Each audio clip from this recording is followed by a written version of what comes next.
Okay, we're on. Okay. Evening, everybody. And today or tonight, we'll talk about getting a friend into beekeeping or passing on your knowledge to other beekeepers. At my local bee club, I donated a package of bees, and I got an email back from the people that they're thrilled to give it to their younger child. So by passing on information and passing on used equipment or excess equipment, you can help our young people get into beekeeping and learn something, a trade, or possibly, their next future job. If anybody's got questions, don't be afraid. Just go ahead and shoot the questions in, and we'll get as many of them as we can. I've got a question for you in Italians. Oh, I see Ed is asking, is there a good tip on working Italian? Most bees are pretty good if they're not inbred. If you keep changing out your genetics, they should be okay. I like to crossbreed Italians with a little Russian and Carniolan. That makes them more gentle and more productive. Evening, Don. Joe. Doing all right? Yeah, you got in the first of the line there, I see. You must have had a nobody ticket. wanted to jump in there. So, hey, got a bunch of old comb that's black, and I'm going to pull it out. It's got a lot of pollen in it. Can I set that out in a box where the bees rob that pollen out? If there's enough pollen coming in right now, they're not going to rob it out. What I would do is cut it for your mini nukes. Lay a frame right over the top of it and cut it, put it in your mini nukes to help get you started. Evening, Hello, Justin. long time no see. Yeah, long time no see. I'm here. Got one other question, Don. Hey, I'm mixing syrup water. They always, hear 1 to 1, 2 to 1, 3 to 1. Are you mixing 2 to 1? Is that by volume or by weight? There's a big difference.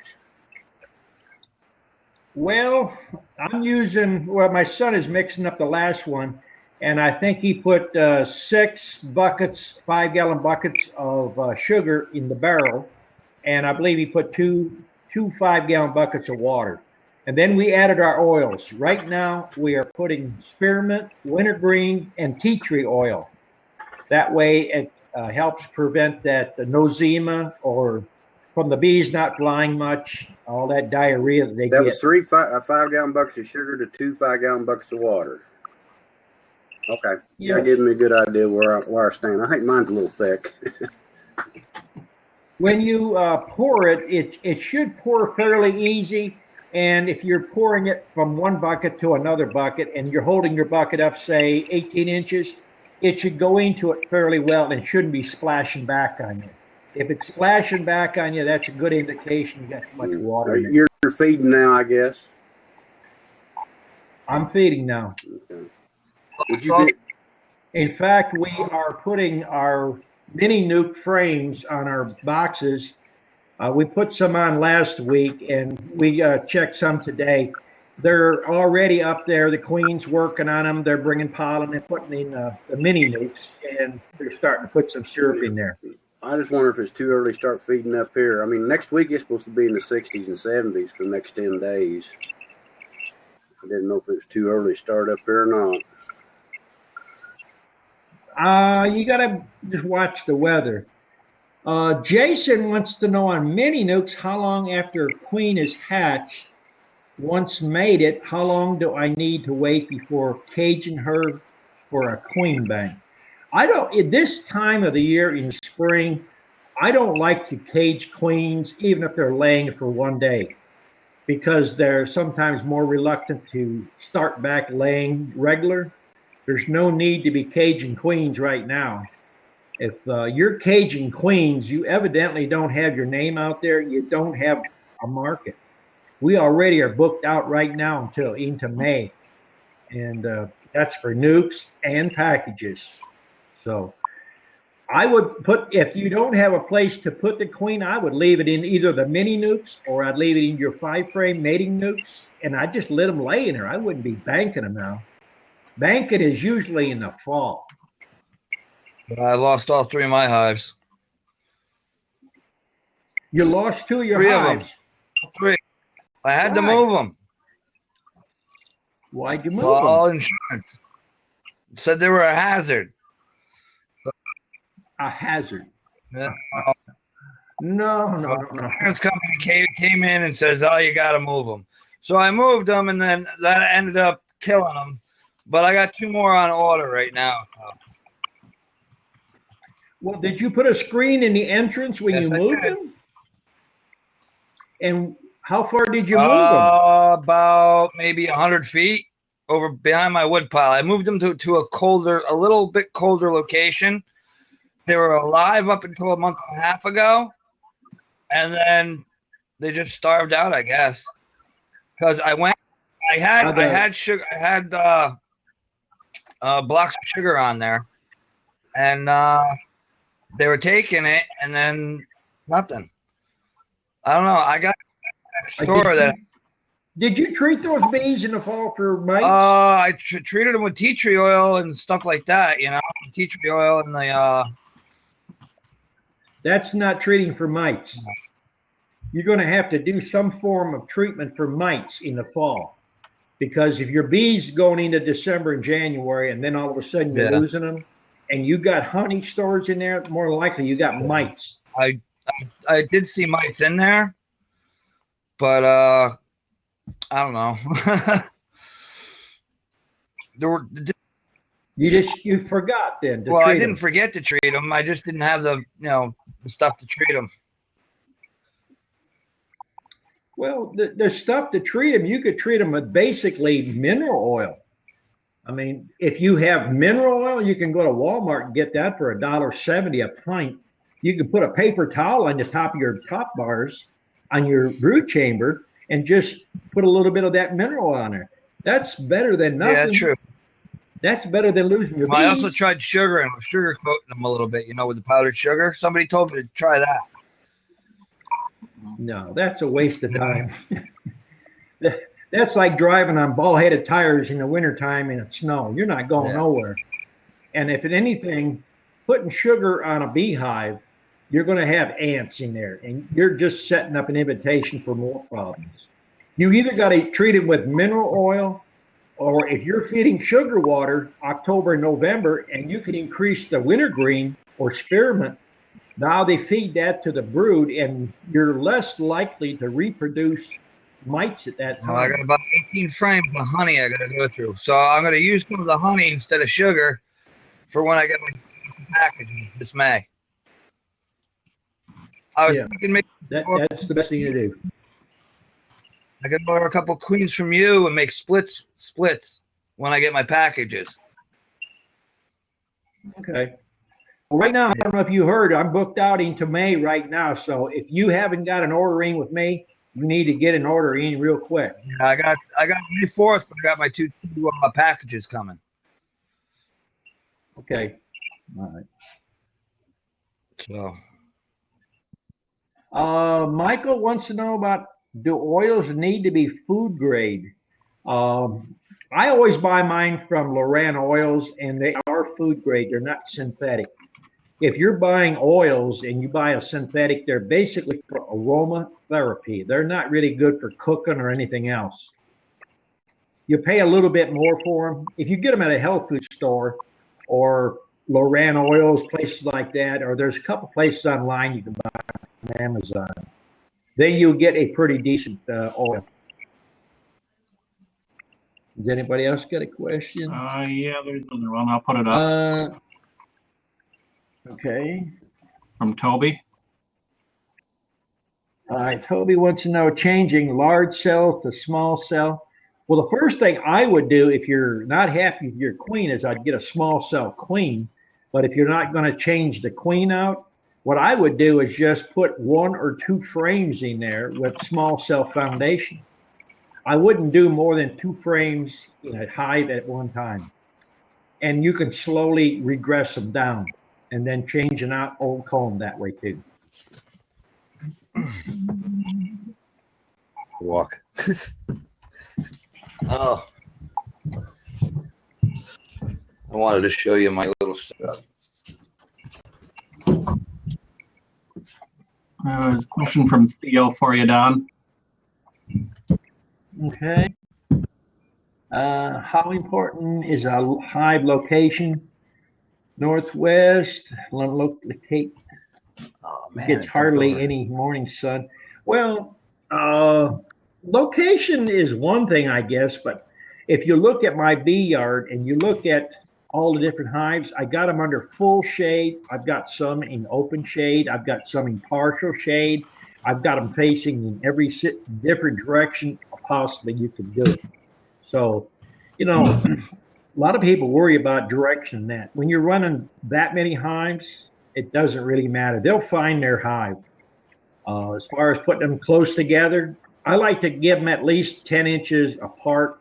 That way I have a place to set my frames on when I'm working the hives.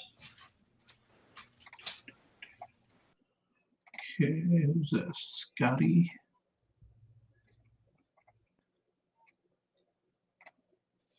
Hi, Dawn. Can you hear me? Hi, Scotty. I can hear you. Can you hear him, Don? I don't see him. He must be. No, I don't hear him. I see him now. There you are, Scotty. Hi, Dawn. Hey, I just I'm missing a little girl today. She's here. I heard her say hi, Don. She's there? Oh. I'm getting ready to I want to try to figure out when is a good time to make the nukes. I got to make up a bunch of nukes, but I don't want to jump the gun like you were talking about and have a cold snap. When's a good time in this area in Pennsylvania, further north like that, to start confining the bees to get them to make cells? Well, to make cells, I would have them in single storage right now and put the feed to them. The bees will tell you when they're ready. Same thing as in New York, all the way through there. Yeah, we got a warm front coming through there, so it's going to put your bees ahead 2 to 3 weeks. I estimated we're 21 days ahead of where we were this point last year. Yeah. Main thing, single story, feed them. Get them crowded. Get them to overpopulate. Get them to get honeybound. Then they're going to make cells. Now, you said you was making up your nukes. You talking about 5-frame nukes or mini nukes? 5-frame nukes. I'm starting with 5-frame nukes. Okay. Now, you need to start those with at least 1 frame of honey in there and shake a frame or 2 frames of bees in there, and only do that with a queen cell. Okay. Where you're at, don't put brood in. You don't need brood. All you need is a sealed queen cell. And then when that queen cell hatches, then go over to one of your 8-frame or your 10-frame hives and pull you out a frame or maybe 2 frames of bees that are hatching. Hold the frame up and look at them. You should be able to see them uncapping the caps coming out hatching. That's going to have your nurse bees. Put that in that with that new queen, and that hive will be gangbusters in about 10 days. After she's mated or before she? After she's mated and you see her come back, the bees that you have in there with that frame of honey, they're going to consume some honey, and when they know the queen's coming back, in a day to 2 days, they're going to start going right in the center, and they're going to start moving honey and polishing cells. That's the first way you can tell. And most people don't even understand that. The bees will start polishing cells if you've got a queen that's going to go out and get mated and come back. Okay. I noticed, I listened to what you say about a bunch of bees coming back with a mated queen. And you're like the only person that I've heard say that. But how many bees come back with the queen? Is it like a swarm-sized bunch of bees? It could be anywhere from, if you're going to use a 5-frame box and you got a frame or 2 frames of bees in there, you're going to lose 60% of the bees that you shake in there is going to fly back to the parent hive. So the younger bees are going to stay there. Now, you're going to probably end up with about a pound or a pound and a quarter of bees. When they come back, you'll have anywhere from 3 to 5 pounds of bees. Now, on those mini nukes that we run, we put a cup of bees in there or a cup and a half of bees. And sometimes there's 2 to 3 pounds of bees will come back. Wow. Just depends on the pheromones and the queen. But you see now, there's a lot of things you need to take into consideration. We are running a lot of hives in a congested area. And I don't know how many hives you have and the populations and the age of your bees. That is your, one factor. I have 12 in 2 locations. Well, you got 12 in each In location? 2 locations, yes. 6 and 6 or 12 12 in each? and 12. Okay. Well, you've got a pretty good population there then. You'll probably end up getting anywhere from 3.5, 4 pounds of bees anyhow. Okay. Where do they come? Because all the bees, they're coming from all your other hives. Why? Because they smell the queen, or they could tell she's. Yep. Fresh queen. Young queen is going to attract that pheromones, just like perfume in the air. And if you got any bees around the neighborhood, depends on how far out those queens fly with the drones. If you don't have enough drones, they fly out a little bit farther. Wow, that's. Have you gone in your box and see if you've got drones right now? I haven't opened them up yet. It's been in the 30s and the 40s for highs, but it's supposed to go to the 60s and the 70s this week. And 55, 60 degrees, you can go in them. I'm going to be in them this week for sure to see what's going on. So if I want to start making up, or if I want to start confining them now, when you were in Ohio, would this be too early to do that? Will they be able to keep that cell warm if it drops down in the 30s?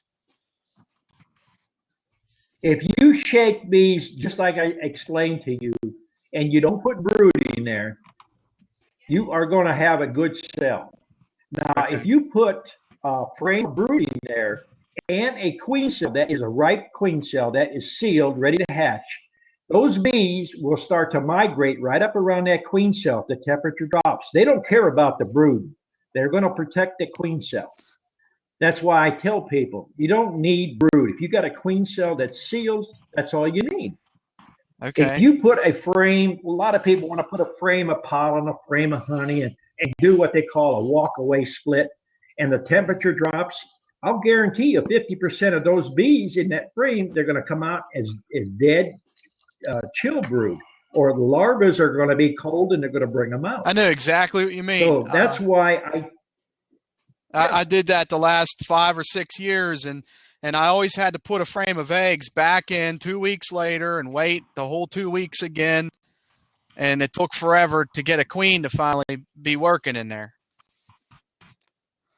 Well, that's why I try to explain it to people. It's common sense.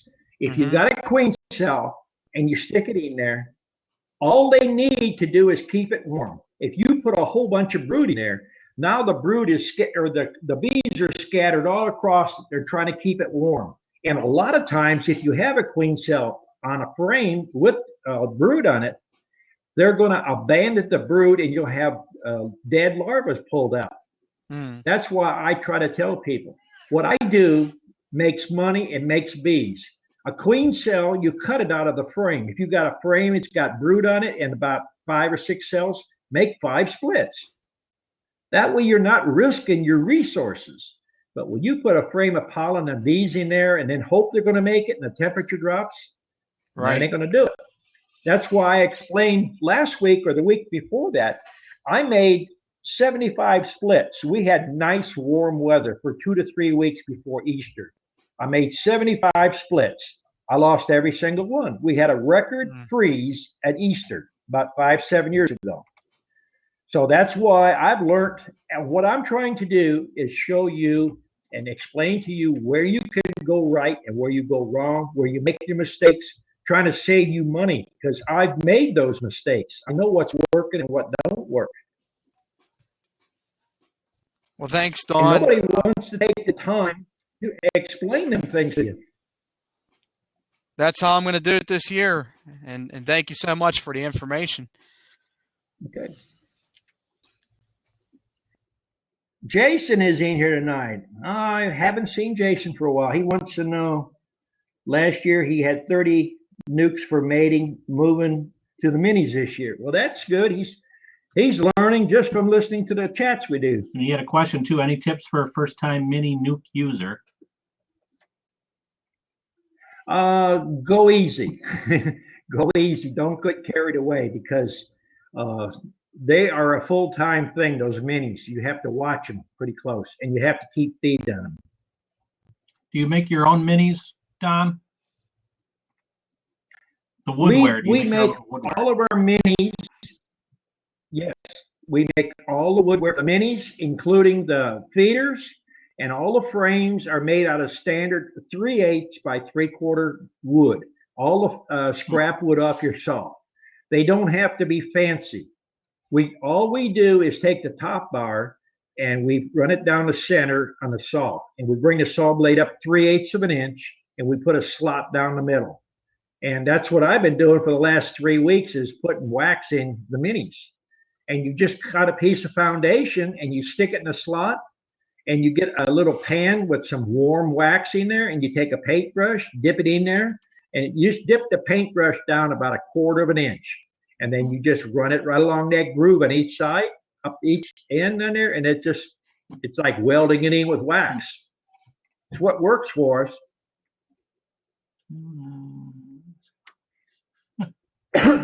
Tim Jones has a comment. Caden wants to say hello, huh? Okay, hello, Caden. Tim, do you have a camera? You can log in and say hi personally.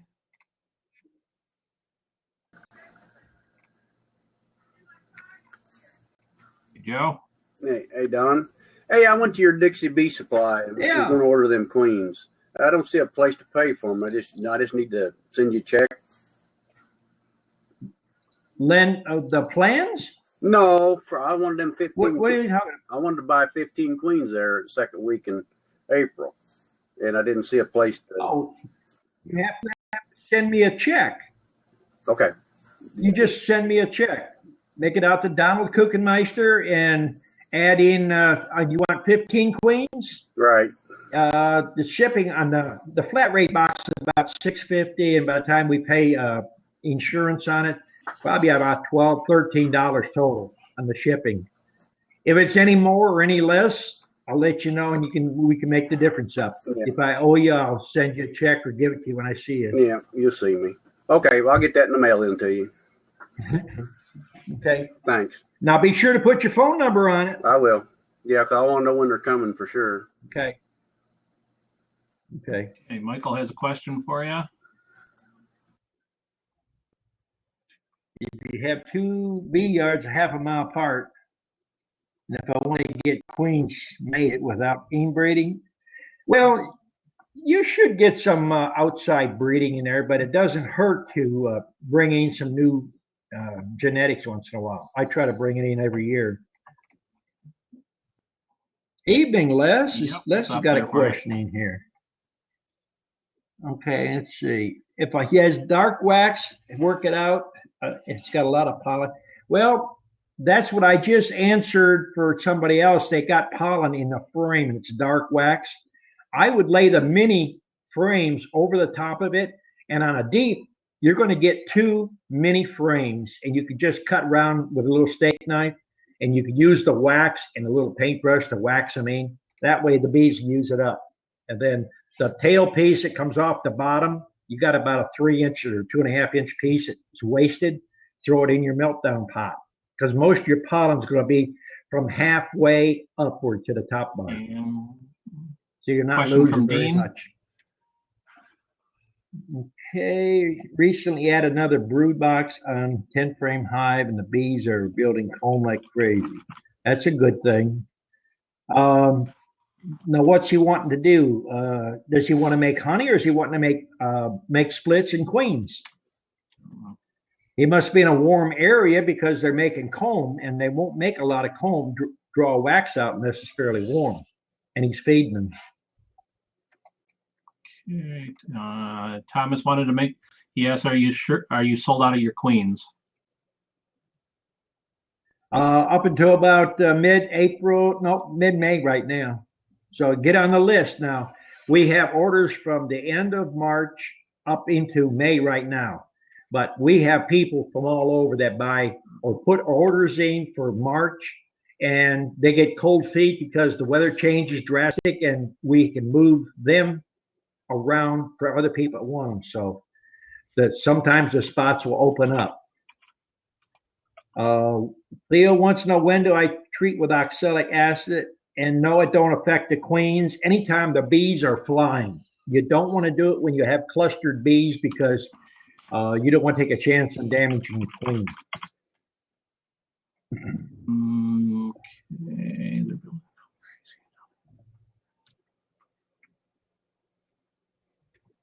And Toby. Well, you have a good number of people. Yeah, we're up to 45. Toby's got a question. Toby's gets 3/4 plywood blanks for free. Metal plate in front and back, silver back.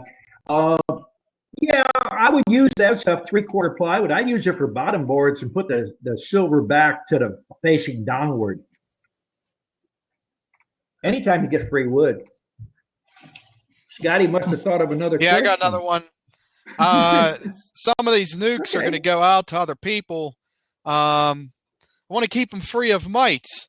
Do you treat your nukes early, or do you treat your nukes ahead of time to keep them clean? Well, what I'm doing right now is I'm feeding wintergreen, spearmint, and tea tree oil. Mm-hmm. So if the bees are consuming a lot of that, and they'll feed that into the brood, so you're less likely to get any mites that are going to develop in sealed brood. But right now, even if you don't do a whole lot of treatment, you shouldn't have a high mite problem. Your mite problem don't start usually to probably where you're at the end of May, July, and August. It starts peaking. I did a lot of oxalic acid treatments last fall, and every single hive that I put into the winter survived. I'm sure that has to do with us having a milder winter also, but I believe a lot of it has to do with the OA treatments.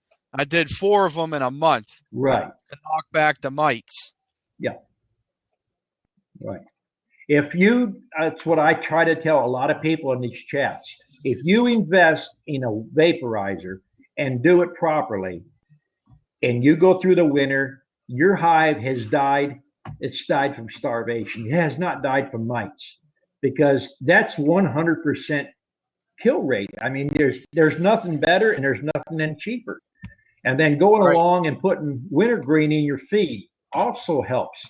And then in the spring and fall, tea tree oil. That's antibacterial, antifungal. So that keeps chalk brood down to a very minimal, or your nosema, your diarrhea. It does. That's natural treatments. When can I start putting a liquid feed to them again? Again, I'm up in Pittsburgh. I'm up in Pennsylvania. I would hold off for 2 to 3 weeks. If you're going to do any type of feeding, I would make them at least a 3-to-1. 3-to-1. Because the reason I ask is the only thing I'm concerned about is trying to get some tea tree oil in them. I don't have any nosema that I could see on the hives, but I see that you do that, and I like that idea. And I used your recipe for the regular brood builder all last year. Good stuff, ain't it? It's awesome. I ordered the 4 bottles of essential oil and emulsified my own mixture, and I followed the batch and the size, the 40-gallon thing. I don't think it quite came out to 40 gallons, but it was like 35 or 40 gallons of feed, and then I added that to it. But how concentrated do you How concentrated do you make your nosema treatment? Well, it depends. I'm mixing up in big batches. We're doing a 55-gallon barrel. And I believe the last one we mixed up in the barrel was, seems like 2.5 tablespoons of tea tree oil, and a tablespoon of wintergreen, and a tablespoon of spearmint. And we put about 10 or 15 drops of lemongrass oil with it. Okay. So now that seems to work pretty good. you just go heavier on the tea tree oil this time of year, it sounds like. In the spring and the fall. Okay. Thank you, Don. Okay. Got a couple of questions coming up for you. Here's one from Todd. Okay. All right. Well, now I don't know what Todd's wanting to do. You know, if you're getting a honey flow, you can put a super on it, but most people are trying to build numbers up for the main honey flow. I would keep them in singles myself and let them make. Okay, and one from Stacy.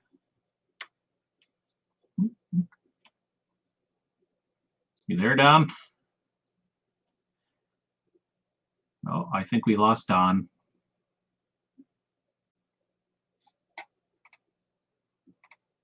Hello.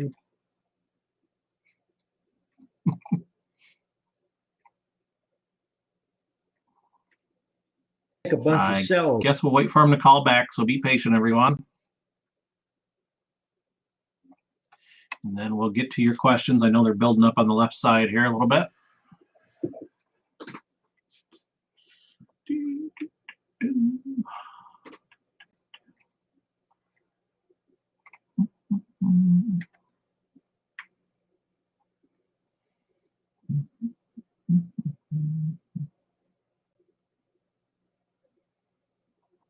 Stacy, are you asking about ventilation for your beehives or for your suit or something?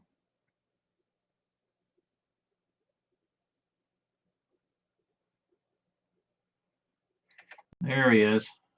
I had a power surge, I think. Welcome back. Everything kind of froze up. I guess I had to refresh it. All right, got a couple of questions. Okay. Okay, how would I go about changing large, small to small? So just add a couple. We got rid of that one already. I'll put up the ones that you need to answer. Oh, we got rid of that one. Stacy's got one for tips on ventilation for a new beekeeper. I would put drill holes under your handhold on all your boxes. And if you're running hive top feeders, make sure it's got a vent hole in the back, have screens on it. Good ventilation is the key to not having your bees die out. Okay, here's one from Paul. Okay, on the last show, poo-pooed flow hives. Yeah, well, everybody's got their thing. If beekeepers wanted to get real easy stuff, they would sit in their house and they'd hire someone to work their bees. Okay, and one from Thomas. Okay, there should be no problem mixing both Russian and Italians. You got to watch what your populations are on mixing those two races because you can get some bees that's a little aggressive. If you are not working your bees on a regular thing and you're not worried about it and you're going to suit up, you know. I don't like to run very much Russian in my yard because they're just too aggressive. Okay. He lives in Maine and he wanted to start making queen cells. Well, I'm not sure what the temperature range is up there, but I'm sure you're probably going to be about 5-6 weeks behind what we are down here. You can tell when you're going to make queen cells. Just keep those boxes, you know, either feed them a lot, get them to where they're crowded, get them where they're overpopulated and getting honey bound. They'll make the queen cells. That's a natural thing, no matter what part of the country you live in. Another one from Dean. Okay, how do I tell the difference between queen cells and drone cells? The easiest way to tell on that, queen cells usually protrude on almost a 45-degree angle downward on your frame, whether it's on the bottom, middle, or the top. And drone cells, they come straight out of the comb and they look like a 38 round nose bullet standing straight out. That's the easiest way. And if you want to take and be sure, take a toothpick and pop the cap off of one and look at it, and you'll see a huge bee. And when they're in that white stage, just before they hatch, the ones with a big fat round butt, those are the drones. And when they're hatched out, the ones with the big eyes, those are the drones. I had a lady ask me about that several years ago, and I said, well, that's easy enough. Look for the ones with the big eyes, and then you got drones looking at you. Don, I had a question for you. Do you use queen excluders? We have queen excluders here, and we basically only use them when we have students help shaking bees, or when we're taking bees from one hive and putting them in, like building up 5-frame boxes. And that way, if we miss the queen on a frame, we shake them, put a little smoke on them, and the bees go right down through the queen excluder. And if you happen to miss the queen, you can reach in and get it. Otherwise, we don't run them. Even if we're running comb honey, we don't run queen excluders. Have you is that because you've noticed they don't build up the honey as much? Well, the first thing that you'll notice is that you can have large populations, and those bees have to squeeze through the queen excluder. And what they're going to do is they're going to wear their wings out, and it's going to shorten their life by 50%. And if by any chance the queen is a small cell queen or a small, not a fully developed queen, and she gets her head stuck partway through it, she can't get out, you're going to lose a queen. And if you want people want queen excluders because they don't want larvae or bees in their honey. Well, if you're making bees to make honey, it seems more logical, more bees make more honey. And the queen and those bees are smarter than what we are. If you think they're going that high, add an extra box. Good queens usually go 15, 18 inches. That's one deep and one medium. If you've got a queen that's going any higher than that, you've got an exceptional queen. Put another box on. Or you could take the second box and reverse it. If you got enough honey in there, the queen will not cross the honey. Do you rotate your brood boxes in the spring? Well, you mean if we're running a double deep or something like that, do we rotate it? Well, basically, this time of year, we don't do that. What we do is change out. So we take a new hive or a different hive and put it in the original position, and we go through that hive frame by frame, and we examine them for queen cells. We watch for hive beetles. If we got hive beetles, we will transfer the queen into the box and shake the hive, shake the frame into the old hive, and then put the frames in one at a time. Once we know we've secured the queen into the new box, then we take the hive tool and we just start smashing the beetles. That's the only sure way that I know you can do it. Hey, Joe? Yeah. Hey, Don, on a double deep, all the bees are up in the top box. As long as it's warm enough to work the bees, it's you can take that bottom box off at any time, can't you? That's not temperature dependent. It's not going to hurt it, but I would, you could do it down to about 50, 54, 55 degrees, but it depends on a person how fast they can work their hive. I wouldn't get in there if it's any lower than 55 if you work a hive pretty slow. And getting the habit of running telescoping lids, and then if you got a double deep, put the lid upside down on the next hive to where you're working, and then set that box kind of catty corner on top of the lid. That way you run less risk of scorching a queen. That's what we do. I try to teach students coming here not to set a super on an angle on the ground, because if you sit it on the ground, you're going to get grass, and if it sticks to the propolis on your hive, and then you put it back on the hive, you're going to get a big fungal problem. Okay. Well, I guess my question is, if it's like it's in the 60s and 70s, you work your bees just fine, the faster you get that bottom box off there, the better off you are, correct? Okay. Right. Thank you. Mm-hmm. So you can get a fungus from the grass being on there? The grass is green, it's full of chlorophyll, and when it gets in the hive, the bees are going to try to seal it up. It's going to start to decay, and you can get a fungal. Okay. Sometimes, I don't know if you worked on other people's hives, but sometimes you'll see a hive that's got white moss-like on a corner of a box in that. It's where they've gotten pieces of grass stuck up in there. It's little things that sabotage beekeepers. It's not the big stuff. Another question I thought of for you: have you ever tried the slotted bottom boards, the slotted racks? I got a bunch of them out there. An old beekeeper gave me, and I'm trying to find somebody who wants them. I don't think it has a purpose really. They're supposed to give more ventilation, but it doesn't. It gives a place for mice to sit in there and to get a nest going. If you've got ventilation holes in your boxes and you run a hive top feeder with a ventilation hole in the back, you've got a positive airflow through there. So, you know, and you know, I had one guy call me from California that lost like 4,000 or 5,000 hives and want to know about the oxalic acid. Most of the guys that are running these commercial operations are running a bottom board with 3/8 opening. And I have to have 3/4 because the vaporizers we sell are a little better than 5/8. So when you push them in there, you have to have a 3/4 opening. And why they want to put those reversible bottom boards like that, I run mine 3/4 on top and I make the bottom part where it's 1 inch. So if we have students that's doing that, the standard bottom board, the side rails are 2 1/4. And the top is 3/8, and the top is 3/4, the bottom is 3/8. And if you're putting a bunch of them together, and your mind is not paying attention, it's too hard to get one reversed to the other.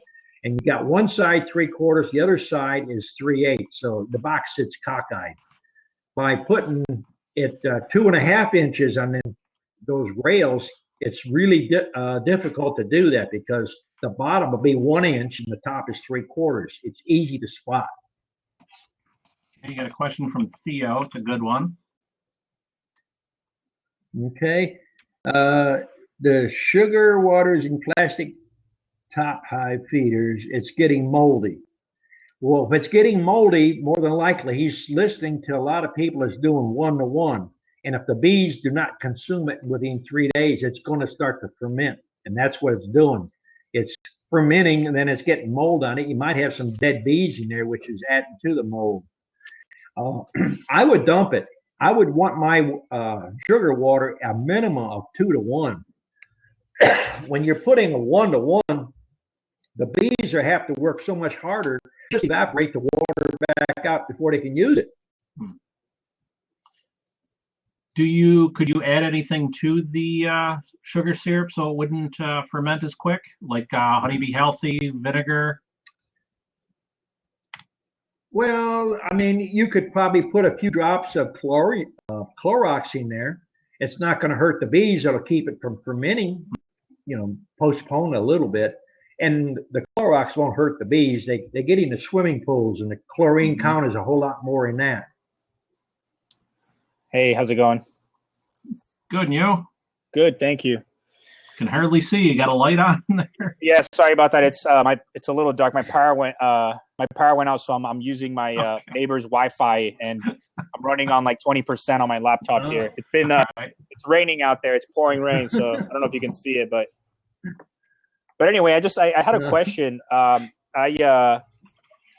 Actually I used to I come from a honey harvesting family, and I used to help a lot. And I just want to point out a flaw in most of the honey beekeeping suits. Actually, the reason I found out about the flaw in mine is because I ended up getting stung. So there was I think it was damaged or something, and there was a hole in it. And I some bees ended up getting in there, and they ended up getting in like my genital area, and I ended up having to get rushed to the hospital. It was, That's called beekeeper vibra. It was a really bad experience. So what happened was somehow one of the bumblebees, or one of them, managed to kind of like shimmy its way into my urethra, and ended up stinging me when I try to kind of like squeeze it out, like almost like when you're trying to like squeeze out the last bit of. There's always one of them. The name like Beekeeper, I thought he was legit. Yeah, well, but that's one thing that I don't own a bee suit, so I don't worry about that. But you always get a clown, no matter how good you try. Yep. That's why he didn't have his light on. Could be. Yeah. Okay. But it doesn't hurt you no matter where you get stung. I don't care, but people would say there is not a part of my body that has not been stung. In fact, in all the years that I've kept bees, 3 years ago was the first time that I got stung in an eyeball, and it was right in the eyeball. And a lot of people kind of squirm about putting your finger like right into your eye. Well, in order to get that stinger out, you've got to take your finger down and go across your eyeball. And when I came up, my eyeball looked like all bloodshot, and my wife thought I was getting a fight back there. But that's the thing, when you get stung, no matter where you get stung, you need to get that stinger out because it'll just keep pumping the venom. Hey, Don, I've got Sure. I got some feed from last year. It's already mixed up in a bucket. It doesn't look bad, doesn't smell bad, but should I just dump it to be safe, or could I use it? It's Well, what I would, if it doesn't smell bad and it don't look bad, I would take a small amount, like a tablespoon, 2 tablespoons, and I would just set it on a lid of a beehive and see what the results is. If the bees go to it and they are eating it pretty well, you shouldn't have a problem with it. okay. Hey, Thanks. how y'all guys doing? Okay. That's going Hey, real well. how's I it just going? wanted to jump in here for a minute because I grew up, my family has a bee farm, peaceful bees. You know what I'm saying? You don't know you wear a vest or nothing. You just get a little smoke, and we had well, it was beautiful. I grew up around it, and man, I just God rest his soul. My great uncle Don is a really, really good man. I was just interested. I just wanted to pop in and hear that. You know what I'm saying? So bees are still healthy. We still doing good. Good. Glad you did. If you got any bee questions, just put it in there. I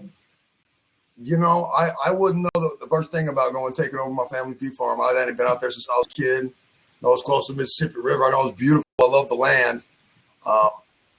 You got to love bees to work them. Well, appreciate you joining in there. You have a good one. Love and say, hey guys, you know what I'm saying? If you're doing bee, that's cool, man. That's something I grew up with, and lots of love and respect for that. So, right on, guys. Okay.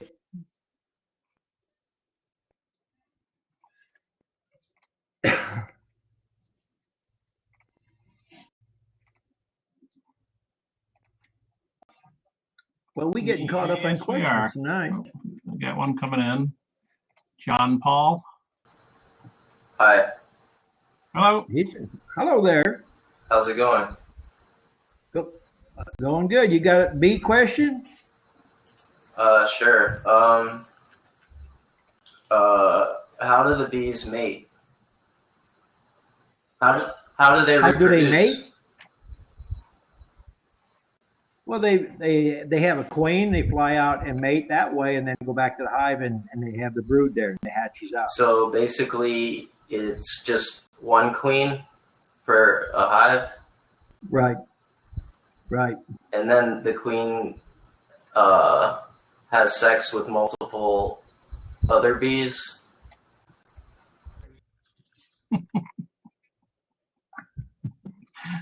Is it almost a full moon I yet? don't know.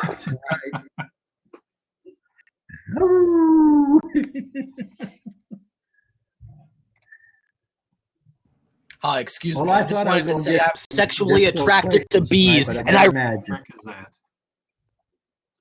Oh, they're coming out of the woodwork tonight, Don. Uh-oh.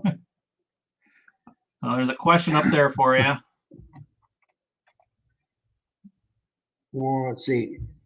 Is it okay for people to eat overwintered honey? Yeah.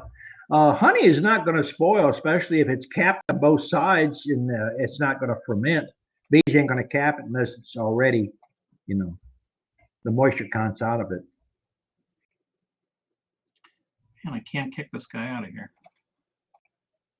How do we block this jerk? I guess they want their minute or their 20 seconds on YouTube. Yeah, I think so. All right, here's a legitimate one. Okay. Yeah, Theo, I believe in artificial swarming. In fact, I've done several videos out in the back. And when I'm shaking bees from a parent hive into 6 or 7 nukes, that's basically artificial swarming. And if you have a hive that's loaded 3 or 4 or 5 stories high, artificial swarming, you can take and put a hive or 2 nukes in front of it and shake the majority of the bees out. The oldest bees go back to the parent hive, and that way you put the bees in the high gear. That's one way of artificial swarming. Or you can put a new queen in a cage in 2 or 3 different nuke boxes and shake a lot of bees in front of it. That's artificial swarming too. And since we're talking about swarming, most people don't have an idea. I've been talking to more and more people that do not have a grip on when queens swarm. When you have a swarm, there is always more than 1 queen, and as many as 30.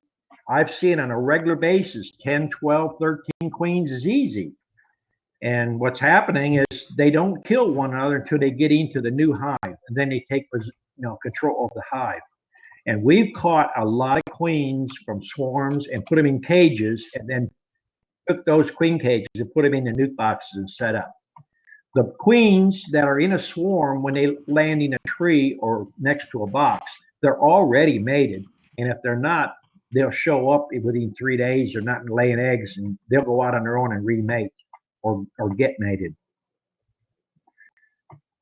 Lola wants to know how far apart hives should be from each other. Well, it depends on a person. I run 8 to 12 foot 4x4s or 2x6s. I like to keep my hives 8-frame hives, even if they run supers on. I like to keep them 10 to 12 inches apart. For the main reason is I like to have a place to set a frame on the outside of the box. Carl's coming in. Come on in. Hey, here, Doc, Carl. can you hear me? Let's talk about bees. Hey there, Can you hear Carl. me? He's probably got a slow internet. Can you hear me? Okay, well, there's a question from Jason if you want to take that in the meantime. Okay, how many days does it take a queen to mate? Usually they go out, once they hatch, it's usually within 24 to 48 hours they go out and they get mated. And usually it's 2 to 3 days you start to see eggs. And it's common for a queen to have multiple eggs for the first 2 to 3 days. So don't think you got a bad queen. The ovaries is not functioning like it should. It's overproducing eggs, so they drop 3, 4, sometimes 5 eggs to a cell. John, what do the bees do with those? Which direction? What do the nurse bees do with those extra eggs? Do they destroy them, or do they reposition them in another? The bees will pull them out. You know, they usually, unless you have a drone layer. Now, if you have a drone layer, now the eggs will stand up more, and they're a little thinner. And Lola wants to know which direction to the hives face. I guess that would be basically on you. I have my bees facing in all different directions. I use whatever space, whatever area I have. Shaded, I have open, full sun, I have partial sun. And we run so many hives that we run under the shade in the morning, and then half shade, we'll start working those hives in the afternoon. And in the summertime, when it's blistering hot, we work the ones in full sun in the morning, and then we work under the shade trees in the afternoon and towards the evening. John wants to know if I ever tried a Nicot or a Jenner system. I had actually gave one of each of those units to one of my students. I bought it several years ago to do a video on it, and we did a video on it. And the biggest drawback on that is you have to catch the queen to put her in that little box. And when you do that, 90% of beekeepers out there are afraid to pick a queen up. And if you damage that queen, she's not going to lay well. And another thing that no one tells you that is you can only have that queen in that box for a day to 2 days. That queen can only lay 100 eggs. So if you go back in 3, 4 days, that queen's ovaries is stopped. And then you want to take and reload the box and get her going again. And what's happening is that ovaries is starting and stopping, and you might as well throw that queen away in about a month. You're better off just to let them be confined and let them make the queen cells when they want and cut them out. Joe's got another question. Swarming, Don, and the multiple queens. You say I go out there and catch a swarm. Mm-hmm. How's the easiest way to go through that swarm and find all the queens? With your fingers. I mean, you dump them on a sheet and rake them around. How's the best way? Well, my wife wouldn't let me take the sheets out there in the yard and do that. I mean, I take an 8-frame lid, telescoping lid. I turn it upside down. If they're hanging in a branch, I just bump them in that, and I take my fingers and just kind of push around in there and sort them out. Okay. You wouldn't spray them with sugar water or nothing, so they just fly out. That's the easiest way. No, I don't spray them with sugar water. Okay. Why would you want to spray them with sugar water? They get all sticky. Yep, they can't fly that way. You've been reading too much. They can't fly that way. They ain't going to fly. They're going to stay right there on that lid with all them queens. Most of the time, the best queens will be in little balls. You'll find 5 or 6 little balls about 3 inches in diameter. That's where they're balling up in that queen. They're not trying to kill her. They're protecting her. That's why we're asking these questions. You got all the answers. I don't have all the answers. What I'm trying to relate to you is my experiences. And a lot of people don't want to hear the truth, or, it's just they're afraid to get the right answer. But I've seen many, many queens in swarms. I've never seen a swarm other than mini-nukes that had 1 queen in it. The majority of them, even mini-nukes, will have 2 queens, sometimes 3 or 4. You got to stop and think about if you got 300 mini-nukes out there or 500 mini-nukes, at any one time, you got 20 to 50 queens at one time in the air. So, they're going to join up with one another. Okay. Thank you, Don. Dunebug wants to know how soon can I pull honey in the spring and how much honey do I let them keep? Well, what I do in the spring, as soon as the red maple, there's Taro, how you doing? As soon as the frame is sealed, if you got an 8-frame or a 10-frame box and you got a frame in there that's sealed or at least 3/4 sealed on both sides, I pull it. I put back another frame or a piece of foundation on a frame, a starter strip. So I try to get them out as quick as I can. The more you pull, the more they'll replace. Carl, do you have a question? Carl? Yeah, Don, how you doing? Okay. Hey, when I crowd my hive down and let them start building the queen cells, once they cap those cells, do I need to get them cut out of there pretty quick so that they don't swarm on me, or what's the procedure there? I would leave the cells in there until they get ripe. Now you can pull the frame up and look at the cells. They're going to be a light peanut looking color, and if they're a darker brown color, even if they're a ripe cell, right at the end they're going to start to get lighter in color. That's usually within 24 hours. Okay, so they won't swarm in the meantime then. I can wait that long and pull them out. No. Right. If you go down in that hive every 14 days and check it from wherever you're at, a second box or the one box, and go frame by frame all the way down, check the sides, watch for cells. You're good. They ain't going to swarm. Right. When you see the cells, then you've got 10 to 12 days. That's what I try to get my students. On the 12th day, start pulling them cells out. That's going to give you about 3 days leeway. Okay, good deal. Thanks, Don. Appreciate it. Okay. We got a bunch of questions coming up. Let's get these knocked out. Queen is laying. What keeps queen from swarming with capped cells? You're reading the wrong ones. I'm putting them up on the screen for you. Right in front. Oh, on the other side? Okay. Have I dealt with any diseases within one of my hives before? I haven't dealt with any type of disease in probably 20, 30 years. The closest thing I ever get close to is 2 years ago, I guess, or maybe a year and a half ago.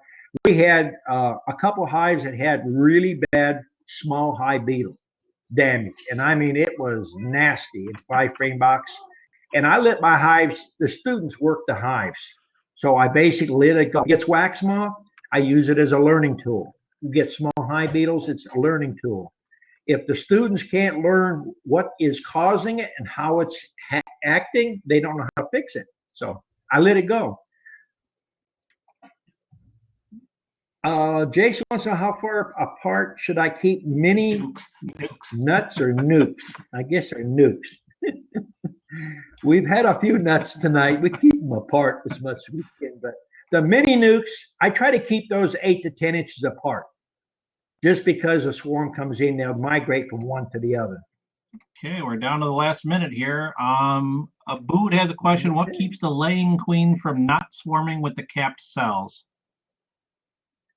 If a queen is laying, she's heavy. She's not going to fly. If she does come out of the hive, she's going to fall down and she'll be in a tree or something close by. And I wouldn't worry about the queen leaving. If you got queen cells in there, keep pulling the capped cells out, and you're not going to have the queen or any other one swarming. Okay, well, we're just about 9 o'clock. If there's no other questions for Don. Okay. Okay. Well, I guess we should call it a night. I guess we covered everything. Yeah. I appreciate everybody showing up, and thank you, Lazarus. No problem. You got to think up more difficult questions. All right, I'll work on that. All right. All right, thanks everyone.